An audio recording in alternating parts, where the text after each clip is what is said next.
दोस्तों, कैसे हो आप सब? किसी की नजर आप पर तो नहीं? चलो आज सुनाता हूँ आपको खौफनाक जंगल की दास्तां। आज मैं आप लोगों को अपने साथ घटी एक सच्ची घटना के बारे में बताने जा रहा हूँ, जिसे सोचकर और याद कर मेरे आज भी रोंगटे खड्डे हो जाते हैं, क्योंकि वो एकदम से असल घटना है जो मेरे और मेरे दोस्तों के साथ असल में घटित हुई थी। मेरा नाम अजय बीरायत है। जब मैं 12वीं कक्षा में पढ़ता था तब हमारे कॉलेज ने हमें मनाली में घूमने का प्रोग्राम बनाया था। हमको उस दिन सुबह 11 बजे कॉलेज बुलाया था। उस ट्रिप के लिए हमारे कॉलेज ने 13 गाड़ियों का आयोजन किया था। हमारी गाड़ी सबसे अंत में खड़ी थी। हम सारे दोस्त गाड़ी में बैठ गए। कुछ ही देर में रवाना हो गई। हम सारे दोस्त रास्ते में गाते गुनगुनाते हंसते खेलते जा रहे थे। हमको रास्ते में एक घने जंगल से गुजरना पड़ा, जो कि बड़ा भयानक लग रहा था। उस रास्ते पर दूर दूर तक कोई इंसान का नामो निशान नहीं था। वहां से गुजरते वक्त मुझे अजीब सी घुटन महसूस होने लगी। हमारी गाड़ी उस रास्ते से गुजरते वक्त जंगल के बीच में अचानक पंचर हो गई।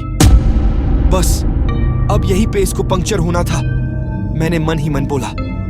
गाड़ी को वहीं रोकना पड़ा। हमारी मैडम ने हमें गाड़ी से नीचे उतरने को कहा। हम सारे दोस्त गाड़ी से नीचे उतर गए।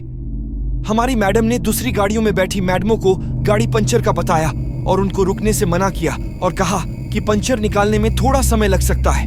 नीचे उतरने के बाद ड्राइवर ने हमें बताया कि यहाँ से लगभग 300 मीटर की दूरी पर एक छोटी सा ढाबा है।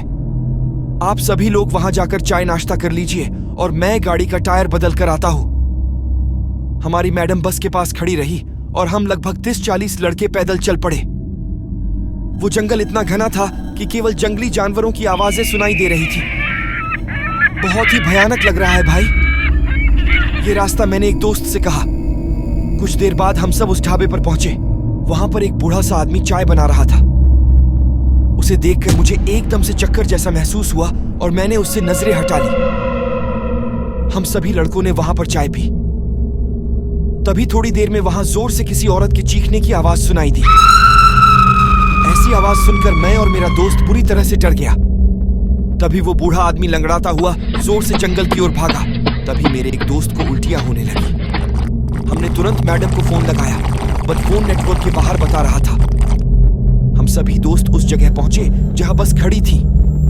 जब हम वहां पहुंचे तो हमारे होश ही उड़ गए कि वहां पर हमारी बस ही नहीं थी। ऐसे कैसे कहां गायब हो सकती है? हम सभी बुरी तरीके से सहम गए थे और फिर हम सब उसी ढाबे पर चले गए। वो बूढ़ा आदमी भी वापस आ गया था और उसने बताया कि अक्सर इस जंगल में ऐसी चीखें आती रहती हैं और मुझे जंगल में कोई नहीं मिलता। उस बूढ़े आदमी की बात सुनकर हम और ज्यादा डर गए। आज तो हमारी खैर नहीं, बस भी जगह पर से गायब थी। हम सब बहुत बुरी तरह से घबराए थे और ईश्वर को याद करने लगे। हमारे पास और कुछ चारा ही नहीं था। भगवान हमको इस मुसीबत से बचाओ, सब प्रार्थना करने लगे। तभी अचानक हमारी बस आ गई और हमारी जान में जान आ गई और हम सारे लड़के बस में बैठ गए। हमने मैडम को पूछा कि बस कहाँ गायब हो गई थी, तो मैडम ने कहा टायर तो बदल दिया था, पर डीजल भरवाने के लिए पीछे के पेट्रोल पंप पर गए थे। ये सुनकर हमें थोड़ी राहत मिली। मेरे सारे दोस्त उस बूढ़े आदमी को बाएं बाएं कर रहे थे। थोड़ी देर चलने पर मैंने जैसे ही पीछे मुड़कर देखा तो वो ढाबा जल रहा था। मैं जोर से चिल्लाया और ड्राइवर को सब बताया और ड्राइवर ने गाड़ी मोड़कर उस ढाबे तक ले गया। गाड़ी से नीचे उतरकर देखा तो ढाबा तो पूरी तरह नष्ट हो गया था, पर वो बूढ़ा आदमी गायब था और कहीं नजर नहीं आया। हम सभी फिर से बस में बैठकर रवाना हो गए। मैं गाड़ी में पीछे की तरफ ही देख रहा था और मुझे उस ढाबे के पास पेड़ के पत्तों से लहराती सफेद आकृतियां दिख रही थी।